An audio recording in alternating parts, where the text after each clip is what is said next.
ஆமா, வேக மியூசிக் ஆல்பத்தை இவங்க ரிவ்யூ பண்ணல அப்படின்னா நாங்கள் யாரும் சாங்கை கேட்க மாட்டோம் போய்ட்டு அப்படிங்கிறது உங்கள் மைண்ட் வாய்ஸாக இருந்தால் தயவு செஞ்சு இதை மியூட் பண்ணிட்டு சாங்ஸில் இருக்கிற ஹைலைட் இன்ட்ரெஸ்டிங் ஃபேக்டரை நான் சொல்ல போகிறேன் இந்த ரிவ்யூவில் கேளுங்களேன். ஆலுமா டோல்மா ஹிட்டுக்கு அடுத்து ஆஸ்தான மியூசிக் டைரக்டர் அஜித்குமார் அப்படின்னா நம்ம அனிருத் அவர்களை சொல்லலாம். இருக்கிற டெத் மெட்டல் மியூசிக்கு, ட்ரான்ஸு, கிட்டாரு, பியானோ, சைட்லலாம் அப்படியே தபேலா, மெலடி சாங்க்கு, அதுக்கு நடுவில் இன்ட்ரெஸ்டிங்கான மியூசிக் அப்படின்னு போட்டு ஒரு மாதிரி ஃபியூஷனாக கொண்டு வந்து ஆல்பமே வேற ஒரு லெவலில் ஹிட் ஆகியிருக்காரு.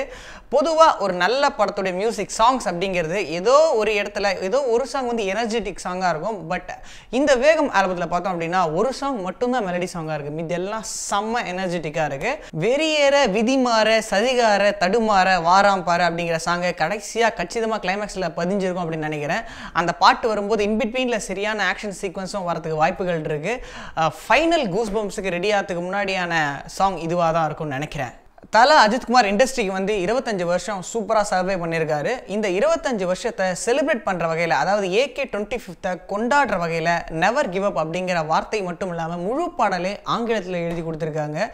அதில் பிரத்யேகமாக தலையுடைய அப்படியே லைஃப்பை ரிஃப்ளெக்ட் பண்ணுற மாதிரியான வார்த்தை என்ன அப்படின்னா, I am never given up, this is what I am living for அப்படிங்கிற வார்த்தை பக்காவாக பொருந்தும். இந்த பாட்டு கேட்கறதுக்கே ஒரு ஜேம்ஸ் பாண்ட் படத்தில் டைட்டில் ட்ராக் கேட்குற மாதிரி அவ்வளோ சூப்பராக இருக்குது. Any time anywhere this song only motivational song. காதலாட கேட்கும் போதே கண்ணை மூட்ட ஆடலாம் போல் இருக்கு. அவ்வளோ அற்புதமான வரிகளை கொண்ட பாட்டு. இந்த பாட்டுடைய பெரிய பிளஸ் பாடலுடைய வரிகள் ரொம்ப எளிமையாகவும் அதே நேரத்தில் ரொம்ப ஆழமாகவும் இருக்கிறது தான். இந்த ஆழமான வரிகளை டாமினேட் பண்ணக்கூடாது அப்படின்ட்டு மியூசிக்கை ரொம்ப நேர்த்தியாக பண்ணியிருக்காங்க. மியூசிக்கில் கூட தபேலா ப்ளஸ் அதர் இன்ஸ்ட்ருமெண்ட்டுடைய ஃபியூஷன் ரொம்ப ஃபென்டாஸ்டிக்காக வந்திருக்கு. பாட்டு எந்த இடத்துல படத்தில் பிளேஸ்மெண்ட் ஆயிருக்குன்னு தெரியல, பட் இந்த சாங் வரும்போது நிச்சயமாக ஒரு ப்ளசண்ட்டான மூமெண்ட் தியேட்டரில் இருக்கும். ஃபைனலாக தீம் மியூசிக்.